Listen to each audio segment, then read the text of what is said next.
I don't know why everyone looks so buttoned up and high and mighty, like I'm the best employer of all time on LinkedIn. I got hate messages on LinkedIn. Really? I knew that one was going to do well. Like getting a 21. I knew this is about as good as a result as we're going to get. And there's no public data set to answer one of the most basic questions people had around that time, which is how much should I tip? New York Times column was too limiting for him in two specific ways. One, charts in many mainstream publications don't say hello. They look like they're designed for someone who's not supposed to understand it. If you're writing about data and economics, you better have a fucking chart. I don't post that and I still do pretty well. I do think people are very hesitant to post on LinkedIn because it's perceived as cringe. And I would say, don't be cringe. Welcome to this episode of the Connection Accepted pod. I'm so excited today because we have a really great guest on. We have Ara from Ramp. Ara, thanks for joining us. Thank you for having me. So Ara, for the audience's benefit, can you just walk us through high level your background, where you're from, where you went to school, and what led you to Ramp today? Yeah. I'll start from present day and I'll kind of start a little bit broad, get as specific as I can. I work at Ramp. I'm an economist at Ramp, run Ramp Economics Lab, which is our equivalent of a think tank. So we have first party data from Ramp. Ramp is a corporate card and expense platform. If you think about the data set we have access to, it's anything a business might spend money on except for more or less payroll. So we have credit card transactions from those businesses, but we also have everything that shows up on the receipts. And then we also have bill pay. So that means we have a really great data set that tracks where businesses are spending money, where they're investing, and where they're pulling back. And that's a pretty important data set because there are a lot of companies, private sector companies, but then also government public data sets that do produce research into where the economy is headed. They mostly focus on consumer spend. Business spend, though, is a pretty significant leading indicator of where the economy is going. And it's a data set, it's a sort of transaction set that is typically private. It's not covered very often. The private sector companies that have access to it don't often publish that kind of research. And also, many people just don't have it. There really is no public data set that captures where and how businesses are investing. And if you are interested in where tariffs are headed and how they're affecting businesses, or you're interested in whether or not there's going to be a recession or a manufacturing boom, one of the places you might want to look is, are businesses spending money in the places where policy suggests they might spend money? How do we confirm these things that we hear about in the news without a data set? So that's what I do at Ramp. I publish research and post about it using first-party data from Ramp and sometimes public data as well. But the path to this kind of job is not that standard. I was always into economics. I usually say something like, I came of age when 538 was a big thing. If anyone remembers 538, it was Nate Silver's statistician who sort of made it big on political election tracking and poll tracking. News website, news blog that covered economics, politics, and sports in a data-driven way. And it was like the first site that did what you now call data journalism in a very effective way. Eventually Disney bought it and now it more or less has been shut down. But all of the reporters who worked on 538 have now gone on to like great careers working at, everywhere from the New York Times, Nate Silver's independent work. I was obsessed with 538. Like it genuinely did economics and data journalism in a way that I thought was smart and presented data in a very interesting and exciting and effective way without dumbing it down the way a lot of people do it. And everything was focused, every piece of content was focused around one beautiful chart. And if there's anything that I'm inspired by now that I try to produce content to match or anything that I look up to, it's 538 and trying to recreate what I really liked about 538 when I was reading it. But you can't graduate from college and go for a job like that, because unless if you're doing something independently, maybe nowadays. But I think I had more to learn about economics and writing in general. Yeah. So after college, I worked in economic consulting for a long time and then switched to a normal data science job. And then I ended up at Square, fintech company. And it was around the pandemic where there was a big appetite from the public to understand how businesses were responding to certain post-pandemic trends. You can imagine restaurants, for example, were having significant labor shortages. We all saw that.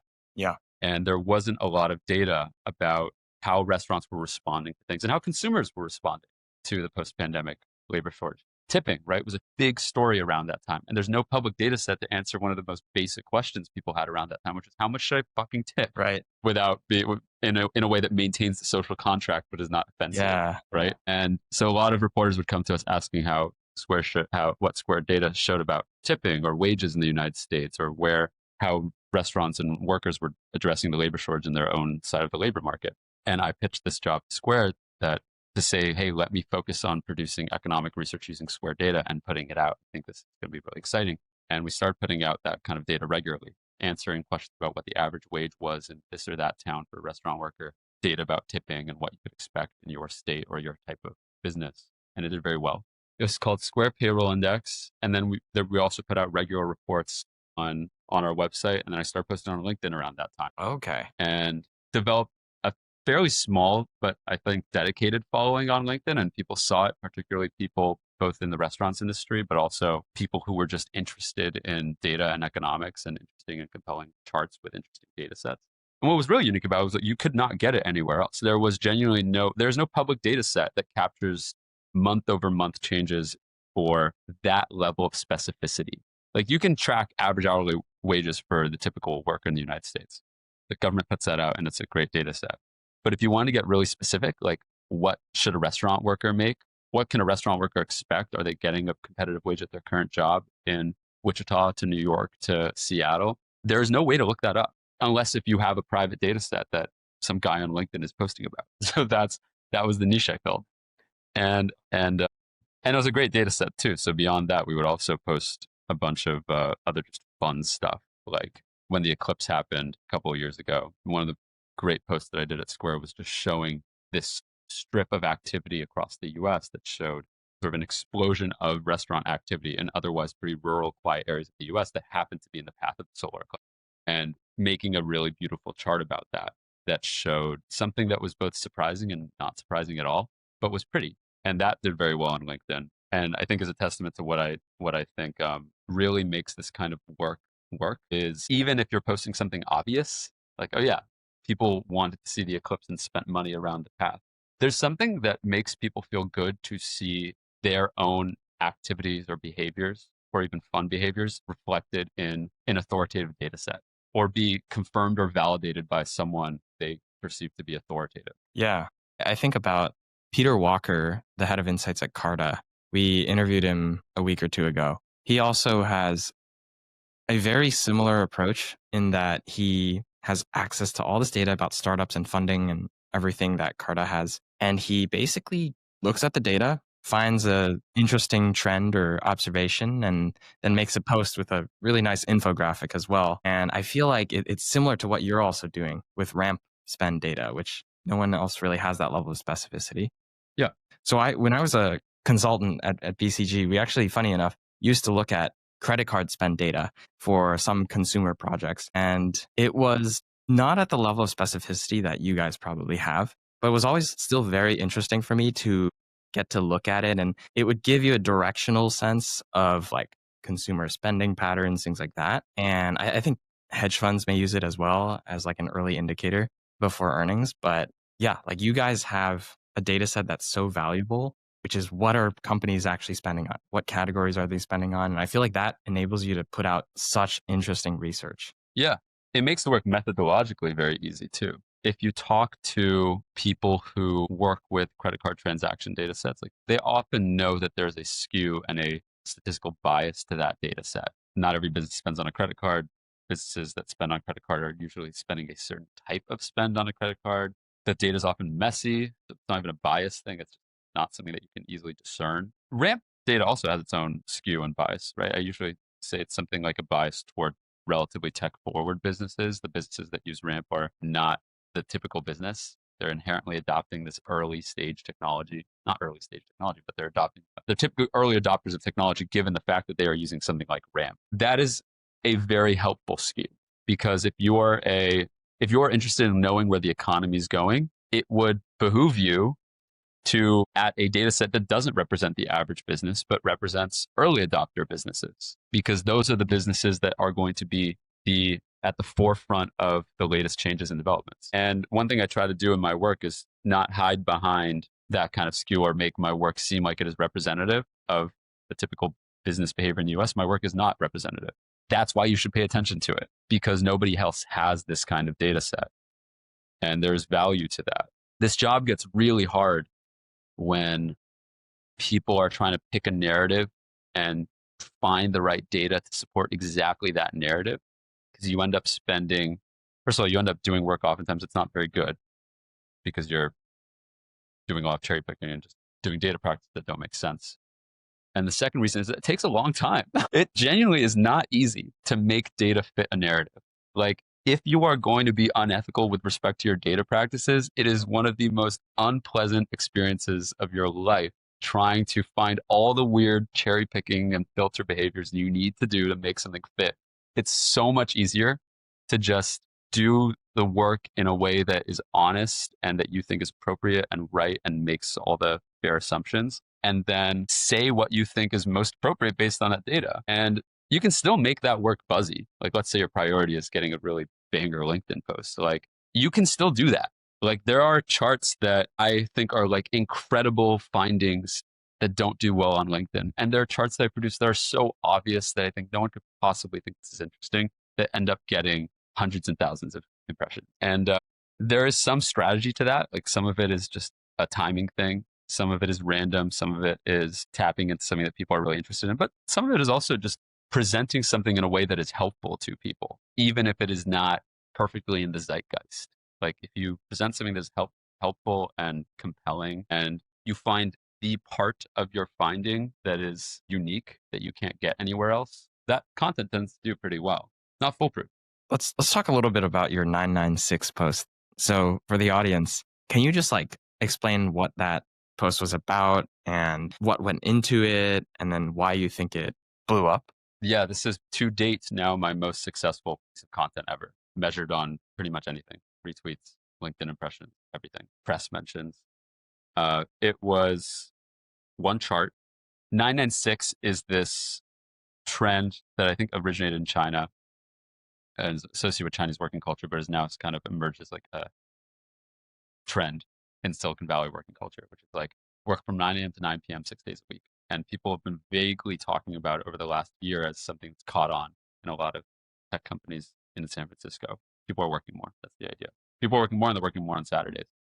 And so short answer is I produced a chart that showed people are working more on Saturdays. And essentially what it showed is just that if you look at ramp spend, which is corporate card spend, and you look at when and where people are expensing like a weekend meal or something, it's happening a lot more in San Francisco, and it's happening a lot more in San Francisco on Saturdays and Sundays. And it's not happening really anywhere else. Unique to SF, it's not happening in New York, it's not happening in other tech hubs, and showed it in this chart that I think very compellingly showed like, oh wow, people are really doing this on Saturdays.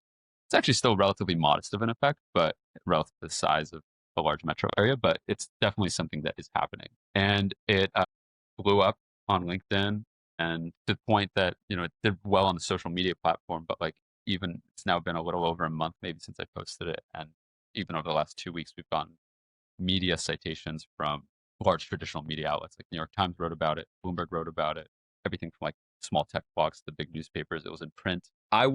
This is one of the rare stories where I knew that was going to do well. A lot of times when you produce something, I really am not that confident that it's going to do well online. I knew that one was going to do well. Like, when I found this chart, it was like hitting 20 in black. What's the good blackjack score? What do you want? 20?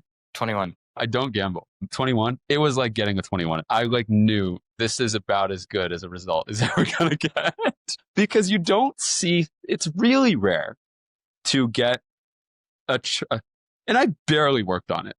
Like, if you look at the actual metric, it's not that complicated. It's more or less just looking at like a shift share in transactions that occurs by hour of the week. I mean, there's a couple other ways I sort of did it, and it shows up in other ways, but the chart I made shows it most compellingly. And it's one of those things that taps into a couple really compelling things. People really like seeing how, again, their daily habits are reflected in data. And that did that very effectively. And second, there's something almost like controversial about it. Like, with the idea that tech workers, first of all, controversial, people work in tech, who would have thought? And then that, oh, they're working more. And oh my God, it's originated from Chinese working culture. Like, there's a foreign policy aspect to this story. Like, people love that stuff. And not to be glib about it, right? Because there's a lot about this that I think sparked this larger conversation about whether or not this is healthy. That was one of the main questions I got after this. I got hate messages on LinkedIn. Really? Because I posted about it. And by the way, you can look at my post about it. I was not suggesting that it was good or bad. I was really posting about it, having heard about this trend and You're totally neutral. Yeah, I was hardly neutral. If anything, I was actually kind of poking fun at it. Like, I was making fun of the fact that, like, oh, there's this. Have you heard of this trend, like, where people think they have to eat meat all the time and get married early, and also somehow that translates into working late on Saturdays? Like, I don't look at 996 and think it is a logical um, series of thoughts. I don't know why the eating meat thing is part of it. Well, if anyone's listening to this, by the way, that's part of the 996 thing. Is apparently you have to eat meat all the time. Yeah, that's part of it. I don't know why. So there are parts of this that I think are a little absurd. Anyway, you posted about it on LinkedIn, and it was one of the posts that LinkedIn featured in its like weekly news digest email to everyone who uses LinkedIn and has not unsubscribed from LinkedIn emails. So it went out to hundreds of thousands of people, most likely. And so I got messages from random people that I have no connection to, or not in not in my typical audience. People who are retired, giving me life advice and telling me like, hey, I have one literally right now that screenshot. It was like, hey, I'm an older person. And it was literally life advice like, hey, like, I just want you to know I've had a long life, and I've realized, I just want to make sure you know that if you really want to be happy, point one, point two, point three, don't work that much. I'm like, I wasn't saying I'm like, I'm not doing 996. But people don't see that on LinkedIn, right? They don't. People really want to give you advice. Life advice is what I found. I will accept all forms of life advice. I just, I don't need it on 996. Like, people, those kinds of controversial topics just really invite people to share their opinion. And one thing I've realized from this kind of job is that you really can't do it if you are going to be extremely worried about how this or that person might misinterpret what you say. Because it's just going to happen. Like, if you really can't take like almost like that the occasional overly critical comment online, this would be a really hard job to do. 100%.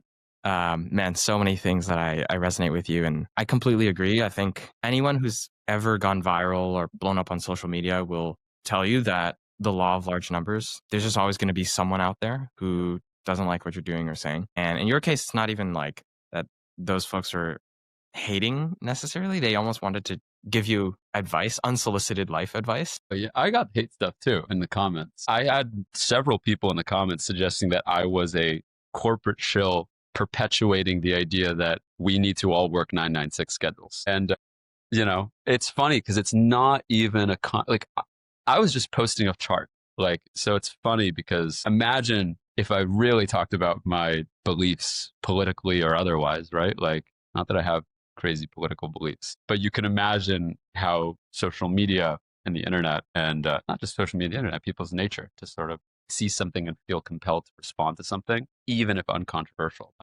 might be hard on people who aren't used to it. Want to shift gears to talking a little bit more about LinkedIn. I know you said earlier you started posting when you were working at Square. Yeah. Why did you initially start posting? I thought I had unique and interesting data worth sharing. And I had a lot of different avenues at Square to post, but my job was public facing. Like at Square, at least I reported to the comms team. Like I reported to the team that works with reporters and has reporter connections. And we oftentimes did share with reporters, or we'd publish my findings in a press release. And that was great. Like, I think it's great to work with reporters and have, your work presented in a nice press release format, but it doesn't work for every piece of content, and it kind of slows you down. There are a lot of analyses that I've had produced and research and writing that I had that I wanted to be able to post in my personal voice with my own thoughts and analysis about it that would look odd in a press release. First of all, it would look odd in a press release for me to say, I think this, because just press releases aren't good at that. And second of all, press releases don't have the distribution that I want from social media. So social media kind of has that benefit. And third of all, it's really fast. So when you're producing something in the fast changing pandemic era research environment where all of your data is outdated within a month because the labor market's changing so quickly and wage growth is exploding so quickly, and we have this like labor market that's totally out of whack, and there's no public data to answer that question. It's an obvious and effective path to produce the finding, make a chart about it, draft up your top 3 takeaways from it, and just post it online versus what is the path to doing a press release. Drafting a press release, which by the way has a lot of language in it that nobody cares about because that's what press releases are. I mean, they're just a structured thing that's not like a criticism of people on press teams. That's just press releases have a specific structure that is not designed for like quick research. And second of all, because it comes from this company voice that is also distributed to shareholders and goes to the Bloomberg terminal and stuff like that, right? It's syndicated in a variety of ways. It necessarily requires a level of review and seriousness that I don't think is relevant or helpful for ad hoc analyses. So it slows you down. I mean, there are other people in similar positions, I mean, different positions actually, who have had similar stories, like Paul Krugman, the sort of iconic former New York Times columnist, Nobel laureate in economics, famously moved his column to Substack about a year or two ago. He had like the great economics column and the great job in economics, right? He just posted a daily blog and for the New York Times. Imagine the distribution, right? And he's Paul Krugman. He supposedly has a lot of power to do whatever he wants, and he did. But when he talks publicly about why he moved to publishing independently on a newsletter platform like Substack, he said that over time he started to feel that the New York Times column was too limiting for him in two specific ways. One, because you're publishing in the New York Times, there's this sort of voice that you need to use and this editing that you need to go through that he felt both slowed him down and removed the part of his writing that he thought was very important, which is just almost his casual nature. And the second thing is that he couldn't post charts as effectively in the New York Times. Like his column was a text only column. And if you're writing about data and economics, like you better have a fucking chart. He couldn't do that. He's Paul Krugman. So he moved to Substack, which has a multimedia function. And it's, you know, you look back at that kind of decision, it's like, yeah, it's so obvious. Why would he not do that? You know what else doesn't really have space for an interactive chart? A press release. You know, a press release, even if I were to include a photo of a chart, like it couldn't be interactive. It couldn't have any of the, it couldn't have a button that says download the data. This is another example of of how I approach presenting data on LinkedIn and otherwise. Actually, one annoying thing about LinkedIn is that your charts can't be interactive anyway, like they're images. But at least you can have a chart that is compelling. There's like that Steve Jobs movie. I think it's the one with Michael Fassbender, because there were two, Yeah. right? There was the one with Ashton Kutcher. There was the one with Michael Fassbender, and it came out at the exact same time. And the Michael Fassbender one is better. But there's this funny dramatization in the Michael Fassbender one of when they're coming out with the Macintosh and they're like running up on time and they're still having glitches because they can't get the Mac to start up and say hello. And I don't know how much of this is true and how much of it was just effectively dramatized. It sounds like it was true.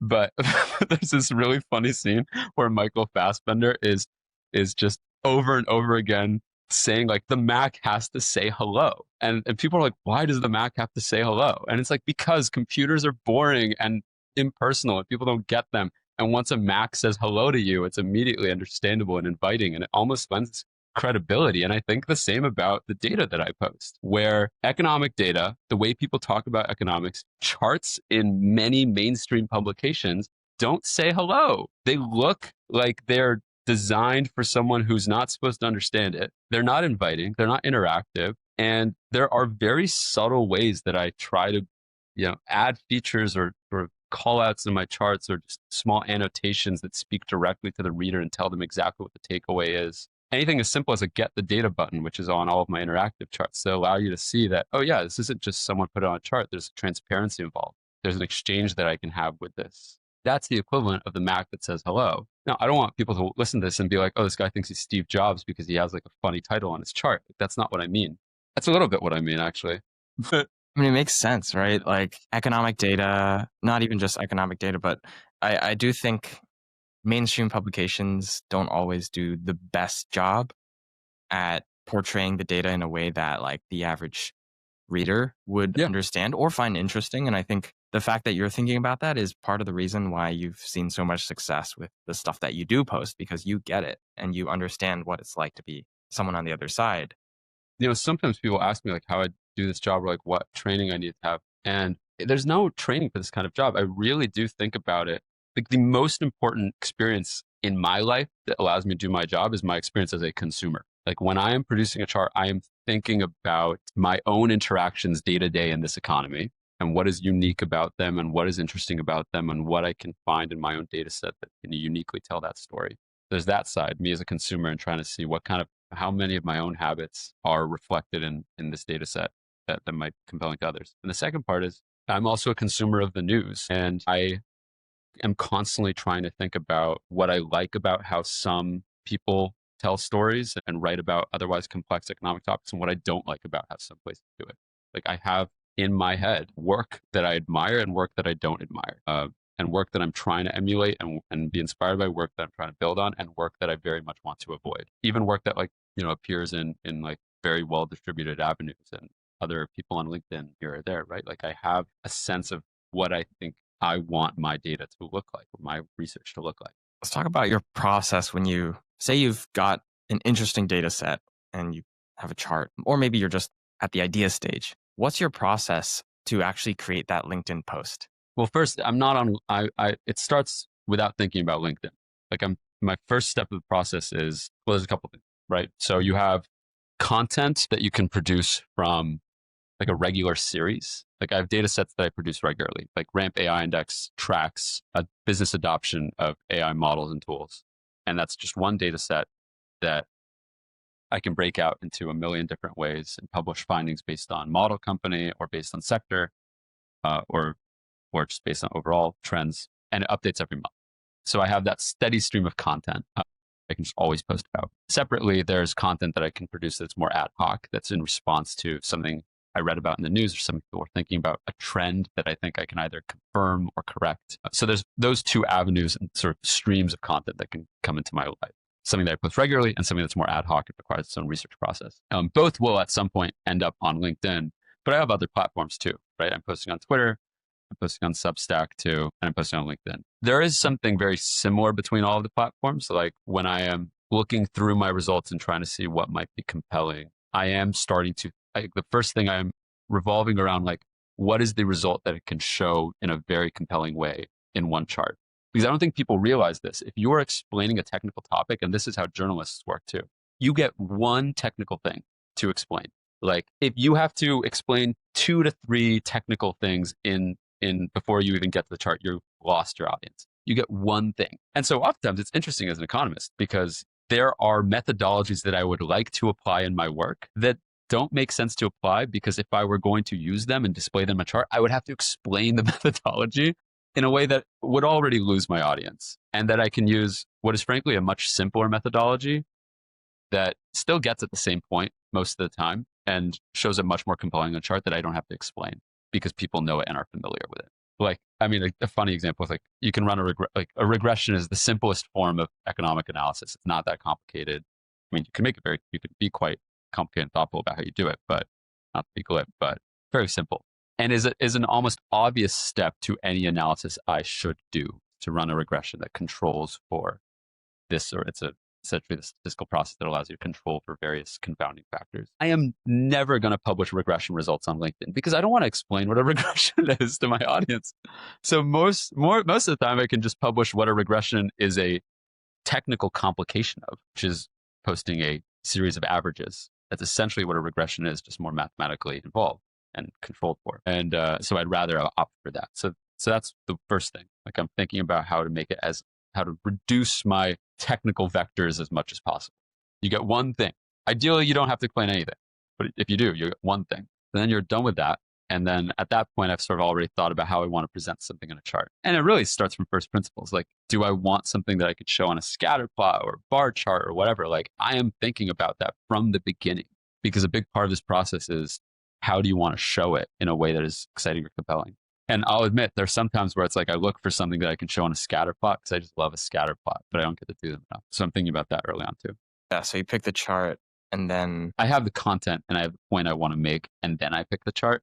I just mean that there are times where I really want to make a scatter plot, and I will look for something that could be illustrated in a scatter plot, because I love a scatter plot. I haven't done them enough, honestly. But that's not I don't want to be known for make scatter plots either, nor is it most of what I do. I think I've barely posted any of at all. Maps are great. People love maps of the US. Point is, anyway, you get the chart, and then you get to the point where you're writing about what the takeaway is. And this is where I think people can get pretty messy on LinkedIn and all the other platforms. I mean, there's an instinct to just post the same thing on Twitter, LinkedIn, Stack, but you shouldn't do that. All the platforms, particularly Substack, or really have their own voice and I have my own voice on them.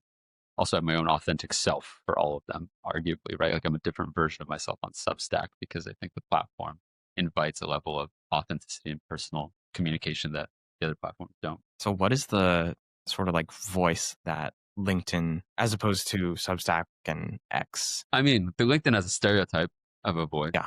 I don't like, and I don't think I do. LinkedIn's cringy. Can be really cringy. I don't know how much of it is an algorithmic thing when people post that thing about like, oh, someone came late to my job interview, and you know what? They were the best candidate of all time, and I gave them the job anyway. I don't know why everyone looks so like buttoned up and high and mighty, like I'm the best employer of all time on LinkedIn. If that's just the style that's caught on, or if that's algorithmically selected for, I'm doubtful it's algorithmic because I don't post that and I still do pretty well. I do think people are very hesitant to post on LinkedIn because it's perceived as cringe. And that I would say, don't be cringe. Like, don't do it. Like when I am posting content, I am filtering through like, am I going to be embarrassed posting this? Like, do I sound stupid? Do I sound weird? You know, there's a big part of the writing process and also the research process where if you're trying to make a point, you know, when you're sort of writing any kind of blog post that relies on data, I know when it's working and when it's not. It's like writing a love poem too. You kind of know when you're bullshitting yourself. When you're like, oh, do I really want a love poem? Do I really love the person I'm writing about, or do I really just want to write a stupid poem? And you kind of know when it works and when it works and it's really something that you need to write about, or when it's and rather than when it's just a instinct that you have to produce content. And once I feel myself doing the latter, where I'm just posting for the sake of posting, I scrap the idea because it's not working. Like it doesn't feel honest. Yeah, I love that part because as someone who posts on LinkedIn and YouTube and other platforms, I feel like there's a balance between staying consistent, but not going so far as to be like, okay, posting just for the sake of posting. And I tell people this all the time. It's like the best way to get more ideas and more content is to just do stuff, look at data, you know, come up with new questions and hypotheses, and the ideas will come. I will also say though, there is a value to just posting about the same thing over and over again. Like for both of my major projects that I've gotten some recognition for at Square Payroll Index and at Ramp AI Index, there's just always indices. Can you also just like tell people what the Ramp AI Index is? Ramp AI Index tracks business adoption of AI models and tools. So more or less is tracking as a share of businesses in our economy, at least on Ramp's platform. How many of them are using AI? Matters because there's not a lot of data available yet that is showing productivity benefits of AI yet in American businesses. Nor are we really sure how many businesses are using AI at all. But if you are interested in tracking whether or not AI is going to lead to this significant productivity boom, which is the big hope about it, you would like to see a high share of businesses using it already, using it in a continuous fashion, using it on larger and larger contracts over time, and also to see that it is growing across sectors and not just concentrated on like tech and software, right? So there is no data set that tracks that except for Ramp. And there is a US government survey that goes out every 2 weeks that has a methodology that I don't agree with or think is accurate or relevant. We can talk about that at length, but I've also written about it. But point is there are very few ways to actually track whether or not businesses are actually adopting AI in an effective long term. When we first started posting on Ramp AI Index, though, which is earlier this year, early 2025, it didn't necessarily do that well. I mean, it was the first time people had seen it. And so when we first posted about it, it did fine. I think it was a new data set, but it didn't blow up or anything. It wasn't frequently cited. It wasn't cited in that many media stuff. People didn't really know me as someone who posts that often on LinkedIn, or certainly what Ramp's brand was yet with respect to data. Also, frankly, I do not have credibility yet because I just joined Ramp. So what are people to know about whether or not the data I'm posting is actually relevant findings or if it's going to be regularly posted? It's a big mistake a lot of businesses make when they start posting on LinkedIn about data. They just post one thing once and it seems like just a static thing that you never hear about again. And is there anyone else on the Ramp economics team that also has a presence on LinkedIn and actively posts about this? No, you are the voice. I'm the voice of Ramp Economics Lab. And I mean, the larger data team is the only reason I'm able to do this kind of work because we have really great data sets at Ramp that allow me to do this. But, you know, it takes time for this stuff to catch on. Like you will be posting something regularly and then in some way it's kind of a numbers game where your data doesn't just, you'll post about it regularly month over month and it'll do okay. And then one day it just does really well. Like some person with a large following shares it and people suddenly find you, people who didn't know you before, or some other news story comes out that cites your data set because it happened to be at the right place at the right time where you were already producing this thing. Maybe some reporter had seen it, but they didn't have a story for it yet, but they knew that you were producing it regularly. And then when they had the right story, they cited you, and then a lot of people saw it, and then other people come to you. And so that's really the thing that I think people don't understand about this work, is that they expect it to really do well early on, when really you could really be posting about something for months before it just catches. And that happened at Square too. Like, I posted about Square Payroll Index for months before it just caught on, because I think some big account retweeted it. Really? And then it got sort of cited in this larger story about tipping and restaurant wages. And then the zeitgeist kind of hit. All the presidential candidates started talking about how we should get rid of tipping, or sort of get rid of tipping from like income taxes. And so what are they going to cite in those news stories about the prevalence of tipping? Square data. No one else was publishing it. But imagine if we hadn't been publishing that data already, no one knew about it. And then best case scenario, a reporter reaches out to us and asks like, hey, can you turn around this data for me in 24 hours? No, it takes a long time to produce that kind of research. So the story gets written and we don't have it. So part of this is just being at the right place at the right time, but also producing this regular series of data that people start to know you for, so that when they do need to refer to it, or when the zeitgeist just hits, you're there. And so there is value in just hitting the same note over and over and over again, and putting your flagpole into the ground and being known for like, hey, I know a lot about business adoption of AI. I mean, one of my goals for Ramp AI Index is that we're not even there yet, but we're doing fairly well. Is that if a reporter is writing an article about whether or not businesses are using AI, I want it to be almost a dereliction of their duty as reporters if they don't cite our data set. Because what else are they citing? Surveys of people on the ground, like just asking businesses if they use AI, or no, because the reporters want to use this data set too. The reason why they're not using it isn't because Ramp data is not credible. They're oftentimes not using it because they might not know about it yet. Just because you post something on LinkedIn, it does well on one day, or you get tens of thousands of impressions. That's not that many people. Most people have not heard about the data that I've put out, even most people in my world of covering AI and economics. I mean, it's done fairly well, but I can tell still I'm in the early days, because we'll talk to reporters often and they are surprised they haven't heard about it. Yeah, I think it's a good reminder of just sometimes how much of a bubble we're in. Like the 996 thing obviously has gone viral, I think, within like the tech startup. Yeah, that one did feel like something people knew. Like that one, people when they found like that, going like when I go to something, like people say, "Oh yeah, you did that 996 thing," and I'm like, "That is what I'm now known for." Or those restaurant charts that I made. I've made this list of like the top 10 restaurants in New York based on where business spenders go, and that did very well. It's funny, no one cares about economics; they just want to know what restaurants to go to. But I think it is like a good reminder. There are a lot of topics and things that maybe we spend so much time within the tech startup scene thinking about that the general population in America just doesn't even know. We were talking with Jason Alvarez Cohen, who's founded a company called Popple a month ago, and he was saying, a lot of people don't know what things like Cluely, Grok, MCP, like there's a lot of stuff that people, if you go out on the street and do like a street interview and try to ask people even in New York about it, they'll never have heard about it. I gave a presentation a couple weeks ago to a group of procurement professionals. It was like heads of procurement at various medium to large size companies. It was a presentation about how to buy AI, and generally the presentation went into ramp data about where businesses are spending money, and particularly the vendors that are spending money with, including OpenAI and Anthropic. And the first question I got at the end of the presentation was, can you explain what Anthropic is? And I was almost a little embarrassed that I hadn't covered that, because I didn't realize, again, the bubble that I was in, that, yeah, we work at a tech company and I sort of study AI trends, but even these professionals of procurement did not know the second largest player in the most significant software category of the day. They just didn't know. And I mean, you could argue that they should have known that, but they should have known that because they went to a panel where the Ramp economist presented on that. And I didn't do that effectively.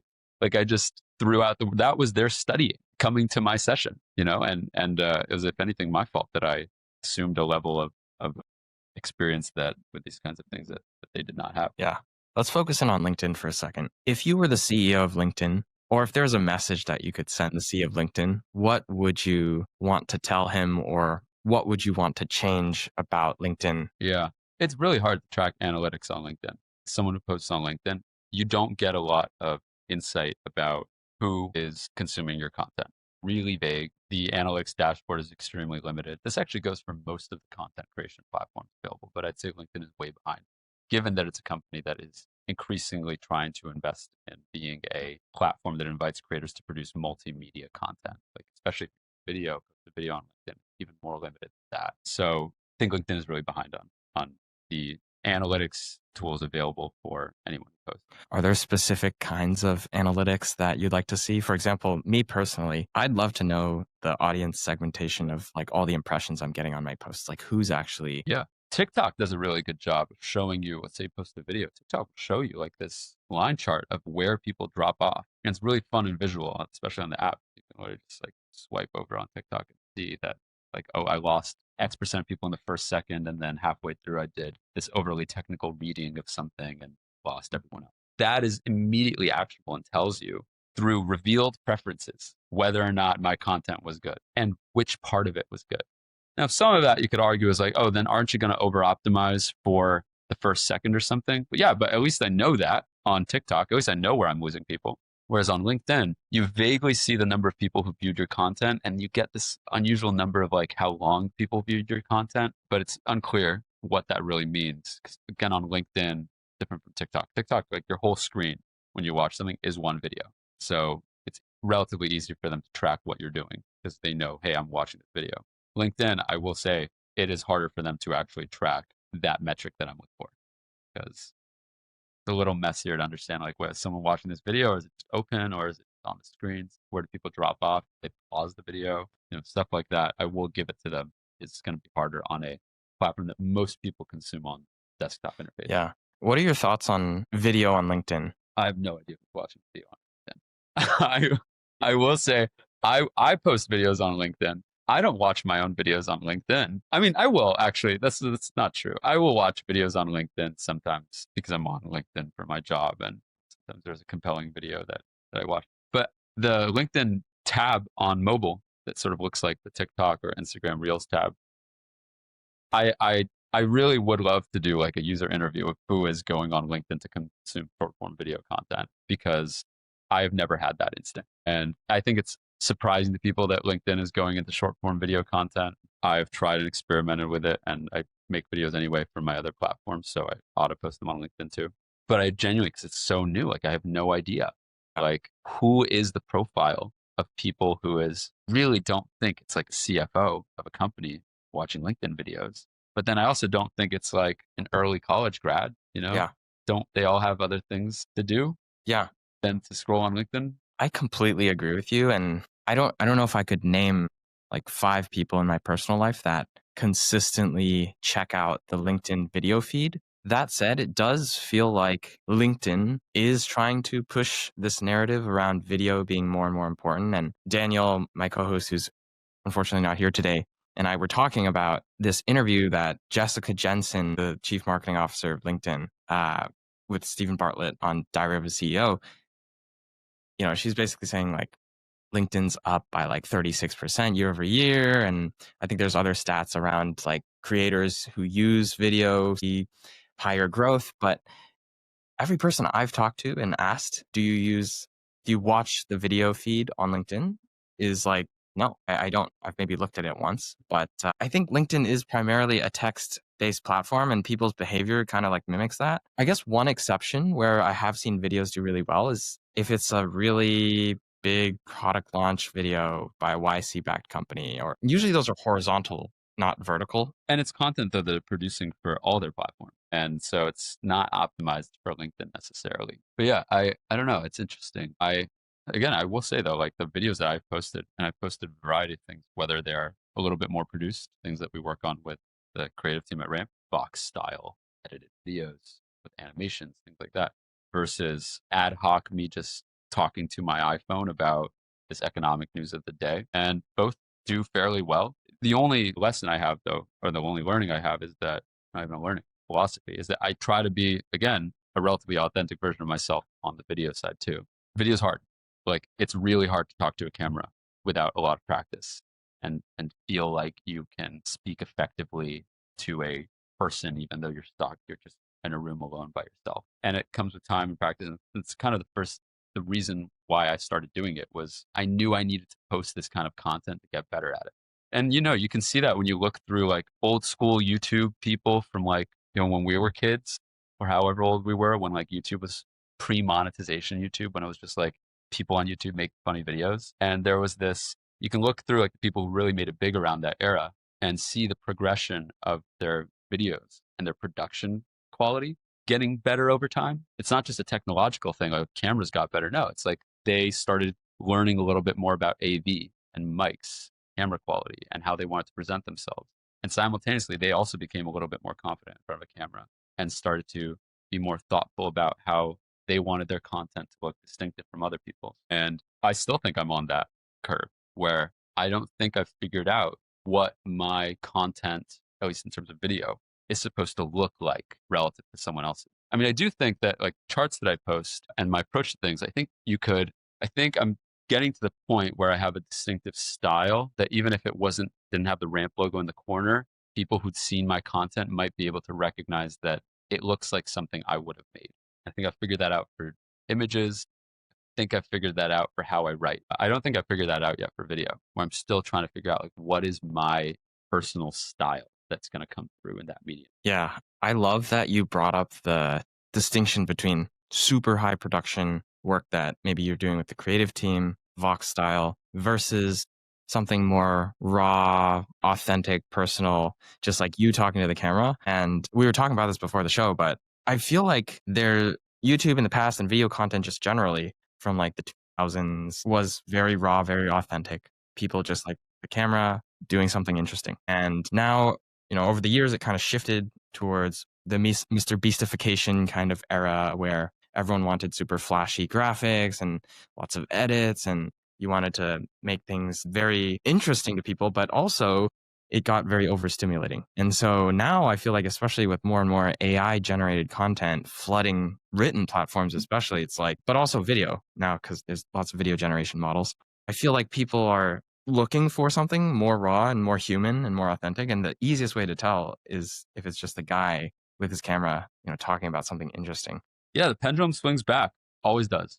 And I agree with you. I mean, well, here's where I'm not sure, right? Like, on the margin, because do I think my content performs worse because I don't do like crazy jump cuts and I don't do like crazy thumbnail? On the margin, probably, yeah. I think my content performs worse than it would.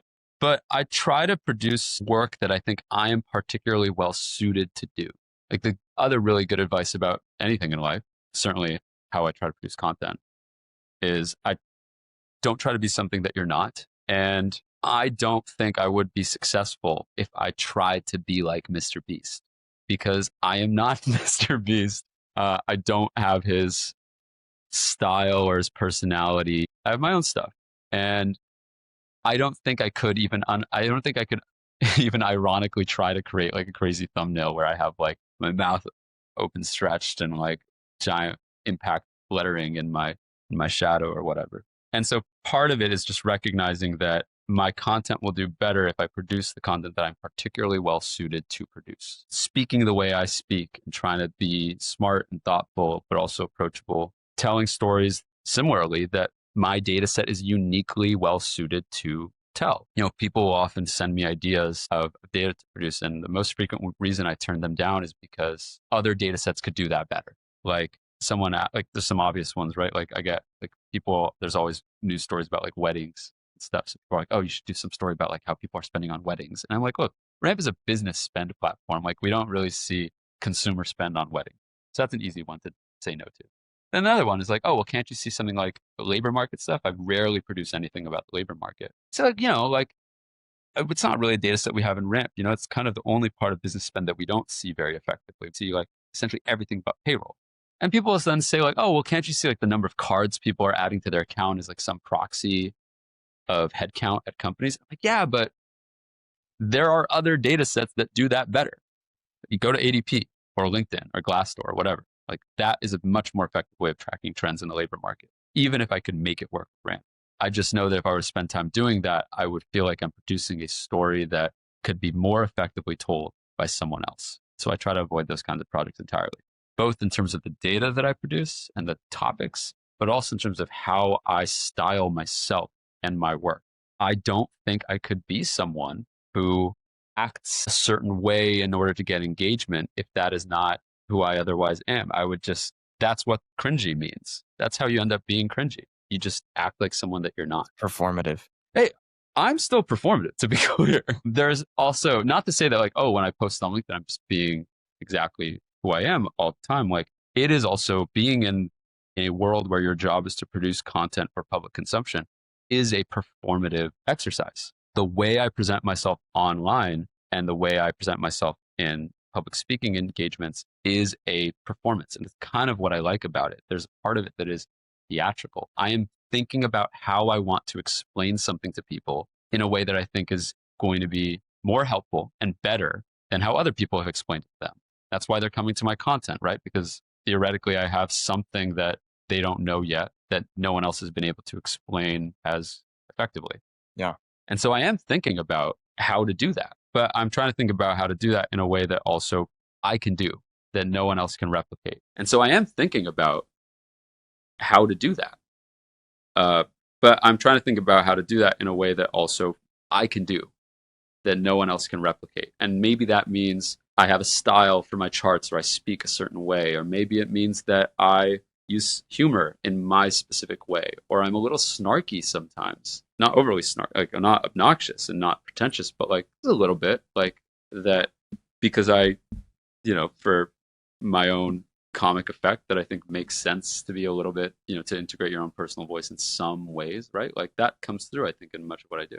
And then a lot of what I do is just straightforward, just reporting on stuff with my own analysis here and there that can be performative still in ways that I am offering my best guess about something that I might not even be right about, or something that maybe I don't even have all the data to sort of be definitive about, but I know that people just want an educated guess, and providing that is still a performance. Awesome. So how would you approach making content as a founder or professional? I mean, try to think if you're working with data and you have a unique data set, try to think about what makes your data set unique that nobody else could produce. You can do that in a variety of ways. Think about the skew and bias of your data set and use that to your advantage. Don't try to hide that. If you have a data set that only talks about this side of the economy or this sector, don't try to say things about other parts of the economy or other sectors. Just be the person who is an expert on this specific thing that you have access to. And that's fine. I think people see that as something that maybe limits them. They think, oh, well, I want to be someone who can talk about everything in the economy. You don't have to do that. And you will not be effective in that if you are being stretchy with what your data can actually talk about. And then similarly, when you do end up producing a content, you have the idea, you have the topic. Think about how you can present that in a way that is unique to your data set and really highlights what's unique about your data set or what you have to say. Do you have something worth sharing or not? Because if you do, it should ideally come fairly easily. You can do that by remembering that, hey, you get one thing, that one technical thing, figure out what that is, and then get over it as fast as you can. Because if you want to articulate something to your audience, think like the consumer of the news that your audience is. Think like the consumer in the economy. Don't think like an economist. Don't think like a founder. I'm, by the way, not a founder. I've never founded a company. I'm way too risk averse to ever found a company. But I have talked to a lot of founders, and the ones who communicate most effectively are the ones that focus the most on how a customer or a user will think and feel. And they don't presume that they have any extra intelligence as a founder. Like, if anything, their intelligence as a founder is because they are so imbued in what their users need, feel, and want. And I feel that way about the content that I produce as well. I do not have any special expertise because I am a researcher or an economist or any of that. Everything that I do revolves around my experience as someone who participates in day-to-day economic interactions, just like everybody else. That makes a ton of sense. What's your approach to writing LinkedIn posts? It's a curation exercise as well. Like, you are being thoughtful about, it's like product design, right? Like, you're not just, there's a lot of little micro decisions you make about which element fits where and how you want to organize a user journey, something like that. And I feel similarly about content, where I am thinking about how I want to explain something. How do I want to walk through a technical concept in a little different way than other people might have? Where do I want to get people on the ground floor and explain all the basics, or where do I want to sort of spend some time and energy talking about like that little esoteric thing that I think is still interesting and compelling? that's a decision that I make. All to say, there's no recipe about how to do this stuff. Like, it's a curation exercise. Like, it really, and your individual decisions about how to organize information come through in the work that you produce. Every person, anyone who does my job would do it differently than I do it for that specific reason, that they believe in prioritizing other sets of information than I do. What would you say to employees that want to post on LinkedIn but are maybe a little bit scared? Check your company policy. um, I will say for me, my job is in part public facing. Like, my job is to post and to be out there. But that only works because I have buy-in from Ramp as a company and Ramp's executive team, which wants to focus on how to publish Ramp research and Ramp data in a compelling way across distribution channels. I mean, this job is really hard in some ways to set up at a new organization because everyone loves the idea of getting news coverage with your company's unique data set. Like, that's theoretically great. Who wouldn't? What comms professional or executive wouldn't want to see their company's data mentioned in the New York Times? But then they realize, what does it take to get there? It means hiring someone who, by the way, has access to all of your user and transactional data that you can trust to curate content in a way that they're going to, by the way, post about it online. And also, they need to have relatively little controls and review processes, because if you put too many review processes on them, like, and you want them to post about something topical, they're going to be outdated by the time it's out. So you kind of just need to trust whoever is in the position to not get your company in trouble.